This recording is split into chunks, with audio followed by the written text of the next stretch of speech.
Hello नमस्ते welcome, मैं सलोनी स्वागत करती हूँ आप सभी का मेरे चैनल सुवी फैमिली ब्लॉग में। कैसे हो आप लोग? उम्मीद करते हैं कि आप लोग भले चंगे मस्त होंगे। और अभी मैं जा रही हूँ बाहर, वो भी रात में। रात का टाइम नहीं है, 8 बज रहे हैं, बहुत ज़्यादा रात नहीं हुआ है। अभी हस्बैंड आए हैं ऑफिस से, तो मुझे लड्डू गोपाल की तैयारी करनी थी जन्माष्टमी की, तो वही मैं इनसे बोली। तो ये होता है कि जब ये ऑफिस से आएंगे तभी काम होगा, नहीं तो सुबह 8 बजे से पहले। तो 8 बजे से पहले तो कुछ मतलब दुकान खुली तो रहेगी नहीं।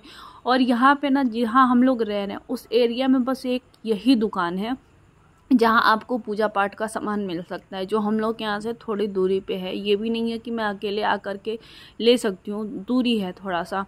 तो इसीलिए तो सोचे कि हम लोग की गाड़ी से ही जाएंगे, नहीं तो बच्चों के साथ ऐसा। और बारिश का भी थोड़ा सा इशू है कि बारिश भी हो रहा है। और बहुत अच्छे कपड़े तो मुझे नहीं मिले कि नहीं बहुत अच्छे। मैं गलती कर दी, मुझे ऑनलाइन ही मंगा लेना चाहिए था। मतलब ऐसा देखिए, मैं हर काम कर लेती हूँ कि ऑनलाइन कर लेती हूँ ऑनलाइन। और जब लड्डू गोपाल का टाइम आया तो पता नहीं दिमाग काम किया ही नहीं मेरा कि मैं करूँ, लेकिन मिल गया जो भी था, थोड़ा बहुत मिल गया। और जब मैं रास्ते में थी तो थोड़ा लालच हो गया, क्योंकि घर में सब्जी नहीं थी। बस ये था कि आलू प्याज था, टमाटर था, ऐसे कुछ। टमाटर भी कम नहीं, एक आधी थे। तो यहाँ पे मुझे रास्ते में सब्जी दिख गया, तो मैं कही कि चलो ले लेते हैं। नहीं तो फिर इसके लिए अब सुबह ये है कि यहाँ पे 6:30 बजे आप अगर 6 बजे भी निकल करके आते हो ना, तो आपको सब्जी मिल जाएगा। ये नहीं है कि सब्जी के लिए यहाँ पे दिक्कत होती है। तो वही तो मैं यहाँ पे लौकी ले रही थी। मैं बिशु से पूछ रही थी, बिशु को बहुत दिन से पकौड़ी खाने का मन कर रहा है कि नहीं मैं खाऊंगा लौकी का पकौड़ी। तो वही मैं सोच रही थी। और यहाँ पे मैं करेला ले रही थी, तो बिशु कह रही इतना मोटा करेला सोलनी, एक तो ऐसे ही खाने का मन नहीं करता, ये कितना तीखा होगा। तो वही मैं इनसे पूछ रही थी कि भैया तीखा होगा क्या? तो कह रहे हैं कि नहीं, करेला तो करेला ही है भाई। तीखा होगा तो ही होगा, बस ये है कि थोड़ा सा मोटा था, बाकी ये नहीं। तो यही सारी थोड़ी बहुत सब्जियां और ये खीरा उरा, क्योंकि बिशु को सैलेड की ज़रूरत पड़ती है, सब्जियों भी लेकर के। और बारिश बहुत मतलब अच्छी खासी वाली अब शुरू हो गई थी। और ये देखिए दीसू भैया को यहाँ पे गाड़ी चलाना था, देख लीजिए। नहीं, इनका जिद था कि हम गाड़ी चला करके जाएंगे।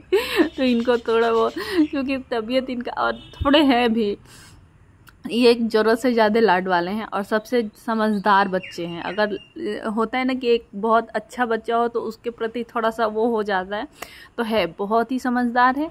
और जिद करता है तो ये लगता है कि चलो, सारी चीज़ के लिए जिद नहीं करता है। इसमें ये भी है कि हर चीज़ के लिए जिद नहीं करेगा, बहुत कम ऐसी चीज़ें होती है जिसके लिए वो जिद करता है।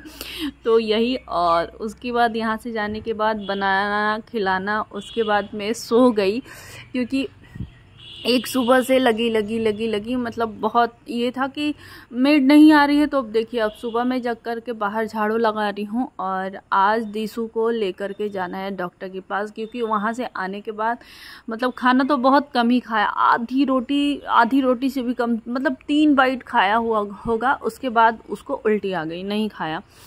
तो यही। और मेरे बच्चों में ना सबसे बड़ी दिक्कत पता क्या है? वॉमिटिंग वाली बहुत जल्दी आती है इन लोगों को।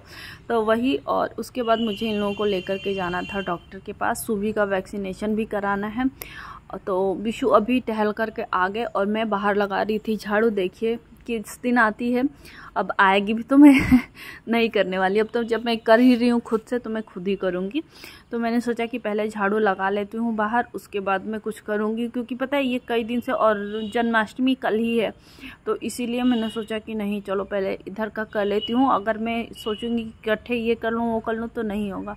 तो बिशु भी आ गए थे, उसके बाद चाय वाय हम लोग, मतलब बिशु गए तो चाय रख दिए। और चाय पीने के बाद यहाँ पे मैं लेकर के बैठ गई भिंडी। तो ये कुछ सब्जी मैं रात में ही धुल करके रखती थी, जैसे भिंडी हो गया, टमाटर हो गया, खीरा और मतलब बहुत।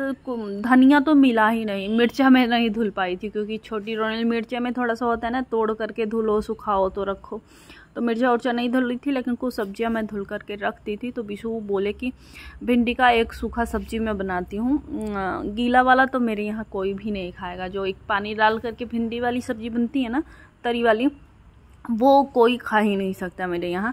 तो बिशु बोले कि वही बनाना। और भिंडी बहुत ताज़ी और बहुत अच्छी थी, इसीलिए। तो अभी मैं नाश्ता पानी बनाऊंगी, और नाश्ता पानी बनाने के बाद नहाऊंगी, नहाने के बाद सीधे जाऊंगी डॉक्टर के पास। तो अभी मैंने रख दिया है कढ़ाई में मैंने डाल दिया है तेल, और तेल मेरे से थोड़ा सा ज़्यादा पड़ गया है। इसमें तेल जाता है लेकिन इतना भी नहीं जितना मैंने डाला है, थोड़ा सा ज़्यादा तेल पड़ गया। और भिंडी का साइज़ देखिए इतना बड़ा बड़ा, अगर भिंडी में 3 पार्ट कर सकते हो, थोड़ा मेरा भिंडी बड़ा बड़ा था, मैंने 4 पार्ट किया है, लेकिन इतना ही साइज़ का भिंडी होना चाहिए। और भिंडी को एकदम अच्छे से ना देखिए, एकदम जो कहते हैं ना कि भून जाना, अच्छे से भून चुका है। तो ये बाकायदे, और इसमें ये भी नहीं है कि बहुत ज़्यादा टाइम लगेगा कि नहीं, अगर मैं अलग बना रही हूँ तो भिंडी में कुछ टाइम लगेगा, नहीं। थोड़ा सा उसी में तेल में मैंने जीरा डाला, और ये 2 प्याज मैंने काटा है, बहुत बारीक भी नहीं काटा है, बहुत बड़ा भी नहीं काटा है मैंने। और उसी में मैंने 2 मिर्ची भी डाल दी थी खड़े, सॉरी मतलब 2 पार्ट करके के, बहुत छोटा छोटा नहीं।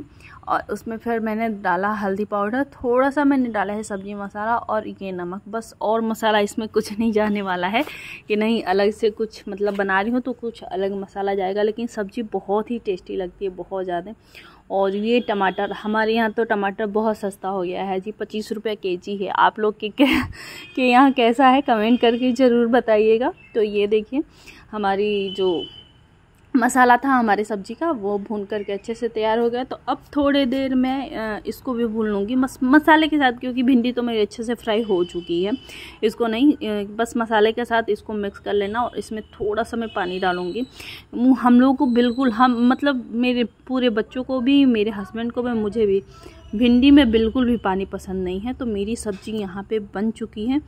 और थोड़ा सा जल्दी के चक्कर में ना, थोड़ा सा मैं तेज़ करके आंच बना रही हूँ, तो थोड़ा नीचे लग गया था, बाकी जला नहीं था, हल्का फुल्का जो होता है ना कि वो। तो इसमें मैंने डाल दिया मैगी मसाला, और ये मेरी सब्ज़ी बनके तैयार हो गई। तो अब मैं बना लूँगी रोटी। और मेरा बच्चा लगातार खांस रहा है, मतलब इतना वो हो रहा है ना कि मतलब कब हो रहा है कि कब मैं डॉक्टर के पास लेकर के चली जाऊँ। लेकिन डॉक्टर भी 10:30 बजे बैठेंगे, मैं कितना भी जल्दी कर लूँ, लेकिन डॉक्टर बैठेंगे 10:30 बजे।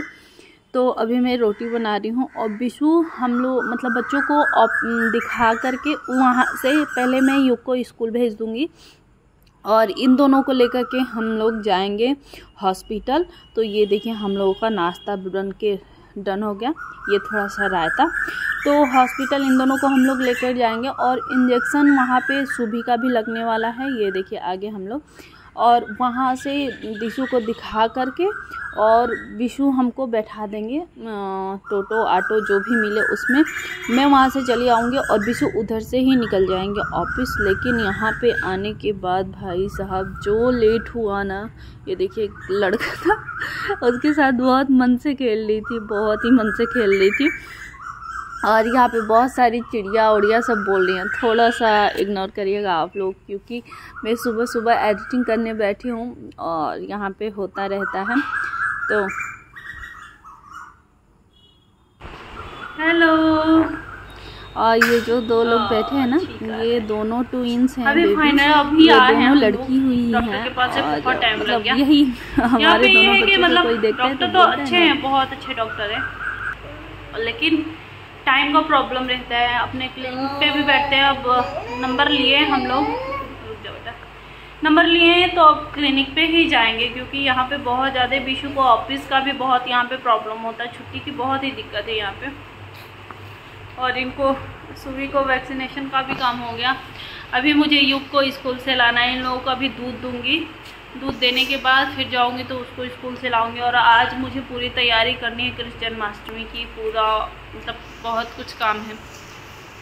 एकदम थकी पड़ी हूँ मैं, बहुत ज़्यादा थकी हूँ, क्योंकि ये छोड़ते ही नहीं है लेकर के गोद में, एक को लो एक को। तबीयत भी ख़राब है तो कहीं ना कहीं तो हो ही जाता है। इसको लगा है बेचारी को इंजेक्शन, तो ऐसे ही रो रही है।